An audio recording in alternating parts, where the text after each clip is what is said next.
कितने test, full length test आपने लिखे थे? 2 to 3 टेस्ट लिखे थे बस? हाँ बस। Okay, interesting. क्या ऐसा ट्रिगर पॉइंट था कि आपको लगा कि यार नहीं, अब जॉब छोड़ के प्रिपरेशन ही करनी है? कुछ तो ऐसा ट्रिगर पॉइंट रहता है ना।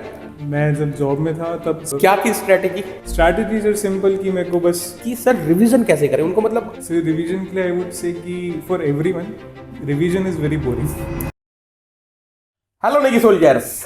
तो बेटा आज आप लोग का स्वागत है एक बहुत ही खास इंटरव्यू में। मेरा बच्चा प्रियांशु गौर गेट 2026 मैकेनिकल में बच्चे ने फोड़ा है ऑल इंडिया रैंक 51। मैं चाहूंगा कि आप इस इंटरव्यू को लास्ट तक देखें, आपको काफ़ी चीज़ें सीखने को मिलेंगी एंड डेफिनेटली यहाँ से आपकी जो गेट की प्रिपरेशन की जर्नी है वो एक अलग ही लेवल पे पहुँच जाएगी। तो first of all Priyanshu, congratulation बेटा। Thank you sir. पेरेंट्स कैसा फील कर रहे हैं? सर बहुत ही खुश हैं एक्चुअली सब, और इतने खुश हैं कि बस इमोशनल हैं, बस रोने ही वाले हैं ऐसा रिजल्ट आने के बाद। तो यही सीन था। तो आपके ग्रैंड पेरेंट्स वगैरह भी साथ में रहते हैं कि? जी जी, मेरे ग्रैंड पेरेंट्स साथ रहते हैं। सब साथ में रहते हैं। They are also happy? They are also happy. मैंने आपका वीडियो भी दिखाया, लाइव भी जब मैं आया तब आपके साथ तब भी दिखाया, तो they are all happy. They are all happy. तो सबसे पहले प्रियांशु से जानते हैं कि उनका एजुकेशनल फैमिली बैकग्राउंड क्या है, then we will continue the journey. तो बेटा थोड़ा सा इस बारे में बताओ। Sir, I am from Aligarh, Uttar Pradesh. Okay. And I have graduated from NIT Kurukshetra, wow. obviously in mechanical engineering. And then I joined CNH MNC है, Okay. where I worked as a design engineer in Okay. R&D hydraulics. Okay. तो मैंने वहाँ 3 महीने काम किया, then I realized कि I should prepare for GATE. यार job छोड़ के प्रिपरेशन करने वाले बहुत लोग हैं। मतलब पेरेंट्स ने भी सपोर्ट किया हाँ। एक्चुअली। फिर मैंने तब प्रिपेयर स्टार्ट किया, फिर देन गेट में रैंक आ गया। तो क्या ऐसा ट्रिगर पॉइंट था कि आपको लगा कि यार नहीं, अब जॉब छोड़ के प्रिपरेशन ही करनी है? कुछ तो ऐसा ट्रिगर पॉइंट रहता है ना, स्पार्क। हाँ, मैं जब जॉब में था तब स्टार्ट किया था मैंने पैरेलली, बट उतना फोकस एनर्जी से नहीं कर पा रहा था। हाँ। बट और फिर मेरे काफ़ी कलीग्स भी थे, कुछ पर्ड्यू यूनिवर्सिटी से भी थे, कुछ अच्छा। पैरेलली मास्टर्स भी कर रहे थे बिट्स प्लानिंग वगैरह वाओ। से। तो मेरी उनसे ही बात हुई, तो लगा कि मास्टर्स कर लेना चाहिए, और या फिर अगर आपको गवर्नमेंट में अच्छी पोजीशन पे जाना है जैसे इसरो डीआरडीओ रिसर्च में, तो डेफिनेटली आपको गेट तो बेस्ट ऑप्शन है। तो देन आई रियलाइज कि this is the point where I should start fully focused. Okay. And then plus का फिर सब्सक्रिप्शन भी था तभी मेरे हाँ, पास। हाँ, तो हाँ। फिर मैंने सब्सक्रिप्शन से पढ़ाई स्टार्ट कर दी। जी सर। तो अभी आपका इंटरेस्ट क्या है? क्योंकि being 51 you will get everything whatever you want. तो क्या इंटरेस्ट है अभी फिलहाल आपका? हायर एजुकेशन का या पीएसयू का? वही सर, थोड़ा सा कंफ्यूजन है। वही मैं आपसे डिस्कस भी कर रहा था पहले। तो let's see, but IIC Bangalore का सोच रहा हूँ, बट पीएसयू में भी अगर कुछ अच्छा मिलता है जहाँ मेरा रिसर्च इंटरेस्ट मैच करे। Okay okay okay, understood. तो you are oriented towards research? Yes sir. ठीक है, गुड गुड गुड। हेलो नेकी सोल्जर्स, मैं हूं आपका अपना नेकी सर। पिछले 15 साल से मैं गेट ईएससी पीएसयूज के लिए बच्चों को पढ़ा रहा हूं, गाइड कर रहा हूं।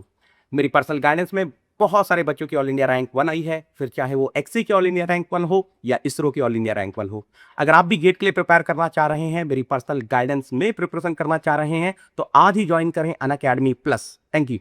चलो, जैसा कि आपने बताया अनअकैडमी के प्लस सब्सक्रिप्शन से आपने पढ़ाई करी, तो वो भी एक जर्नी बताओ कि किस तरीके से आपकी प्रिपरेशन स्टार्ट हुई और किस तरीके से फिर आपने गेट एग्जाम लिखा। सर मेरे पास जब जॉब में था तब मेरे पास सब्सक्रिप्शन मैंने लिया था 6 मंथ्स का। हाँ हाँ। बट क्योंकि 3 मंथ्स जॉब के बाद मैंने रिजाइन किया, तो तब इतना टाइम नहीं मिला। बट 3 मंथ्स में मैंने पैरेलली अनअकैडमी के बहुत सब्जेक्ट्स कवर किए, मतलब पैरेलली मैं सब्जेक्ट्स चलाता था। क्या थी स्ट्रेटेजी? स्ट्रैटेजी सर सिंपल कि मेरे को बस कंसेप्ट मेरे सारे क्लियर हो रहे हैं, मतलब थर्मल प्रोडक्शन सब मेरा उसमें क्लियर हो रहा है। मेरे को बस लेक्चर्स देखना है, बस प्रैक्टिस करनी है। Simple strategy, nothing else. तो लेक्चर्स आप 1x पे या 2x पे देखते थे? 7.5x पे देखता था। मतलब everyone has its own pace, तो मेरे को लगा कि मेरे को 1.5x पे ठीक है, क्योंकि टाइम भी लिमिटेड था। 3 महीने बाद ही मेरे को गेट देना था, तो इसलिए थोड़ा स्पीड में ही देना। नहीं, जरूरी है, क्योंकि लिमिटेड टाइम में तो फिर वो थोड़ा सा आपको फास्ट फॉरवर्ड करना ही पड़ेगा। तो दैट इज आल्सो फाइन। ठीक है, 1.5x पे आपने अपना सिलेबस कंप्लीट किया। 25 में मैंने गेट दिया, तब आई गॉट 1300 रैंक। ओके। फिर सब्सक्रिप्शन नहीं था, बट मेरा बेसिक सिलेबस तो हो ही गया था ऑलमोस्ट। बेसिक सब्जेक्ट्स ऑलमोस्ट सब कवर हो गए थे। एंड मेरे पास सारा पीडीएफ नोट्स अवेलेबल सब कुछ, वो तो डाउनलोड का ऑप्शन रहता है। यूट्यूब पे सब आप लोगों के वीडियोस, प्रैक्टिस सेशन सब रेगुलरली आती रहती है, तो वो हेल्पफुल रहा। फिर मैंने गेट 2026 दिया and I got 51। Okay okay, अच्छा ठीक है। अब मुझे काफ़ी कुछ आपकी जर्नी से जो समझ में आया कि 2025 वाले अटेम्प्ट तक ऑलमोस्ट सिलेबस कंप्लीट हो गया था, बेसिक चीज़ें तो काफ़ी हो ही गई थी, और फिर आपने जो रिमेनिंग थोड़ा सा रहा होगा वो कंप्लीट किया होगा, and then you must have done revision, practice and all. तो मैं यहाँ पर ये जानना चाहूँगा कि ये काफ़ी बच्चों का क्वेश्चंस होते हैं कि सर रिवीजन कैसे करें, उनको मतलब आज तक ये समझ में आया कि रिवीजन कैसे किया जाए, तो आपकी क्या स्ट्रेटजी होती थी? सर रिवीजन के लिए आई वुड से कि for everyone revision is very boring. तो सबसे मैं तो मेरी लाइन ही यही है revision is actually boring for everyone. True. तो उसके लिए what I used to do, मतलब एक तो पॉइंट ये था कि मैं सब लिख के ही करता था, लिख लिख कर रिवाइज करते थे, एक्सीलेंट। डेरिवेशंस वगैरह I used to do by myself, ताकि वो फिर आपको न्यूमेरिकल्स में भी हेल्प करता था। ट्रू। और जब ज्यादा बोरियत होती थी तो I had a small board, white board in my room, तो उस पे मार्कर लेके उसमें भी इंटरेस्ट बन जाता था फिर लिखने थे ना। हाँ, तो ऐसे मैंने रिवीजन किया। बाकी नोट्स को आप रिवाइज करें, फिर क्वेश्चंस लगाएं, जो आपने एक बार लगा लिए वही वापस लगाएं, तो it's true good. Short notes वगैरह कुछ बनाए थे आपने? हाँ सर, शॉर्ट नोट्स मैंने 2025 वाले अच्छा, अटेम्प्ट बनाए से। थे? हाँ, फेब में अटेम्प्ट था 2025 का, जैन में पूरा मैंने शॉर्ट नोट्स ही बनाए। और वो मेरा अभी 2026 तक वही शॉर्ट नोट्स हैं, काम आए बहुत। हर सब्जेक्ट के I had around 3 to 4 pages, and उसमें भी वन साइडेड ओनली, क्योंकि दूसरी साइड में ब्लैंक छोड़ देता था ताकि रिवीजन के टाइम मुझे कुछ नया पता चल रहा है, नॉट कंसेप्चुअली बट अगर न्यूमेरिकल में मेरे को लग रहा है कि अच्छा ये है, तो मैं उसको नोट डाउन कर लेता था, और वही शॉर्ट नोट्स मैंने पूरे टाइम रिवाइज करे। और on a regular basis short notes are very helpful. True. कितने टेस्ट, फुल लेंथ टेस्ट आपने लिखे थे? सर मैंने टेस्ट ज़्यादा नहीं लिखे हैं। अच्छा, नहीं लिखे मैंने 2 to 3 टेस्ट लिखे थे बस। हाँ बस। ओके, वो भी जैन के लास्ट में लिखे थे, एंड मेरा तब रिवीजन भी पूरा नहीं था उतना, तो फिर मतलब score was not good, but confidence था थोड़ा कि बेटर हो जाएगा। टेस्ट को इतना सीरियस नहीं लेना, लेकिन वो 2-3 टेस्ट मैंने बहुत अच्छे से एनालाइज किए कि क्या मेरी कैलकुलेशन मिस्टेक हो रही है, क्या मेरे कांसेप्ट्स वीक हैं, मतलब एनालिसिस आपने अच्छे से करी। मैंने अगर 3 घंटे का एग्जाम दिया है तो मैंने 2 से 2.5 आवर्स एनालाइज किया है पूरा। Excellent. And I used to wrote down in diary कि वो 2-3 टेस्ट में क्या दिक्कत है, फिर उन्हीं पे मैंने वर्क किया था। तो अप्रॉक्सीमेटली बताओ पहले में कितना है और लास्ट वाले में कितना है? सर ऑलमोस्ट तीनों में 58 से 60 में, मतलब रेंज भी वेरी नहीं करी, तो थोड़ा सा वो था, बट उसको मैंने अपने ऊपर मतलब ऐसा हावी नहीं होने दिया कि रिजल्ट अच्छा आएगा कि नहीं, बट थोड़ा था। बट फ्रेंड्स और फैमिली ने बोला कि ठीक है चले, इतना कुछ सीरियसली मत लो, हो जाएगा। I think then your parents must be educated. हाँ, दोनों educated. Good good good good good.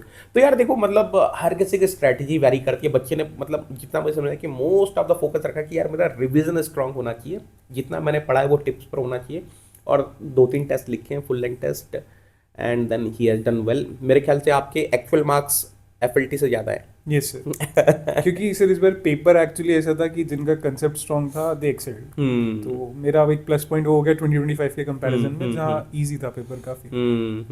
तो कौन सा पेपर आपको अच्छा लगा अटेम्प्ट करने में, 25 वाला 26, irrespective of rank? Irrespective of rank 2026 was better ना? हाँ, इट वाज बेटर। ऐसा ही पेपर आना चाहिए? ऐसा ही आना चाहिए, बट थोड़ा सा अनबैलेंस भी लगा मेरे को, लाइक कुछ पोर्शन से ज्यादा था, कुछ से जैसे 2 मार्क्स में ही डाल दिया पूरा, तो थोड़ा और बैलेंस हो सकता था, बट इट वाज गुड। तो देखो, अब अगर बच्चे के एक्चुअल एग्जाम में एफएलटी से ज़्यादा मार्क्स आए या मॉक टेस्ट से ज़्यादा मार्क्स आए, तो कहीं ना बच्चे ने पेपर बहुत अच्छे से अटेम्प्ट किया होगा। तो मैं ये जानना चाह रहा हूँ कि आपकी पेपर अटेम्प्टिंग की स्ट्रेटजी क्या थी? सर पेपर अटेम्प्टिंग की strategy, like I started with एप्टिंग, मतलब मैंने राउंड्स में पेपर किया था। Very nice. फर्स्ट राउंड में मैंने वही क्वेश्चंस करे जो मेरे को कंफर्म था देख के कि ये हो जाएगा, लाइक क्योंकि इस बार पेपर ऐसा था कि you have to do selective questions, अगर आप सिलेक्टिव क्वेश्चन करेंगे then also you will get a rank. Yes yes. तो मैं वही स्ट्रैटेजी था कि पहले राउंड में गो थ्रू वाले क्वेश्चंस की जो हो जाएंगे, फिर सेकंड राउंड में वैसे था। एंड पेपर में सर वही था कि इस बार कंसेप्चुअली भी अच्छा था, ऑप्शंस भी काफ़ी कंफ्यूजिंग थे, तो थोड़ा टाइम ज़्यादा लग रहा था क्वेश्चंस में, बट यही था कि ठीक है, राउंड वाला सिस्टम मेरे लिए बेस्ट है, that is best. Easy questions पहले कर लो तो एक कॉन्फिडेंस भी बिल्ड हो जाता है। सर अच्छा, जब आप एग्जामिनेशन हॉल से बाहर आए तो आपको ऐसा फील हुआ कि यार मैंने ठीक ठाक अटेम्प्ट कर दिया है? नहीं सर, ये मेरे साथ एक इंसिडेंट हुआ कि लाइक हम ऑल्टरनेट बैठे थे, सिविल का मेरे बराबर में ठीक था, है, एंड मेरे को ये नहीं पता था कि सिविल वाले ओके, अब पेपर खत्म होते ही started discussing with his friend कि I have done 57 questions oh and I got nervous कि ये कैसे हो गया, मतलब पेपर इतना भी इजी नहीं और था। आपको ये फील हो रहा है ये मैकेनिकल का है? हाँ, क्योंकि मेरे को आइडिया नहीं था कि सिविल वाले भी इसी रूम में है। हाँ। फिर बाहर जाके जब मेरे को थोड़ा आइडिया लगा तब थोड़ा चिल हुआ कि अरे, वरना टेंशन हो गया था एकदम कि ये कैसे हो या गया। तो उस दिन मैंने लाइव में भी बोला था, अगर आपको हाँ, याद सर। होगा, कि इस बार आपको प्लेजेंट सरप्राइज मिलने वाला है, बहुत कम मार्क्स पर भी काफ़ी अच्छी रैंक आएगी। तो इस बार वही चीज़ हुई है एक्चुअली। अच्छा ठीक है, एक्सी आपने नहीं लिखा ना, केवल नहीं, मैकेनिकल, XC नहीं। मैकेनिकली आपका फोकस था। Good good good good good. तो फाइनली आपने अनअकैडमी प्लस से पढ़ा है, आपने यूट्यूब से कुछ पढ़ा? ये सर यूट्यूब YouTube पे भी follow किया महारिवीजन फटाफटी, हाँ। और इनफैक्ट इसरो और यूपीपीएससी एई के लिए भी मैंने प्रैक्टिस सेशंस वगैरह भी सब Excellent, यूट्यूब वगैरह से बहुत किया था। बढ़िया बहुत बढ़िया। अब मुझे ना अभी जस्ट आपसे पहले मैं विकास से ही बात कर रहा था, 113 मैकेनिकल रैंकर, तो he was also telling the same कि सर मैंने प्लस से पढ़ा और उसके बाद फिर यूट्यूब से रिवाइज वगैरह किया। तो अभी मेरा कॉन्फिडेंस थोड़ा सा और हाई हो गया कि मैं सही डायरेक्शन में काम कर रहा हूँ, क्योंकि ये ना ये एक स्टैम्प है कि मतलब जो मैं कर रहा हूँ that is working. Yes sir. तो अगले साल भी मैं कोशिश करूंगा कि फाटाफाटी और ये सब चीज़ें लेकर आऊँ।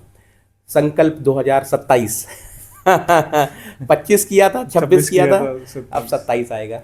ठीक है, तो अनअकैडमी का कंटेंट कुछ कमेंट करना चाहोगे? सर अनअकैडमी का कंटेंट अच्छा है, बेस्ट है। बेस्ट है। कंसेप्चुअली कोई दिक्कत होगी नहीं आपको, बाकी बिल्कुल। प्रैक्टिस आपको वो करनी पड़ेगी, वो सबको ही करनी पड़ेगी। वो आप- और प्रैक्टिस का मटेरियल भी तो प्लेटफॉर्म पे मिल जाता है ना, सब कुछ तो है। एंड सारे एजुकेटर्स इजीली अवेलेबल भी है, आप एक मैसेज डालो व्हाट्सएप पे, they will be reply replying. आएगा। मतलब ये एक बहुत अच्छी बात है, मतलब कि सारे एजुकेटर्स कनेक्टेड रहते हैं and they are always there to help you people.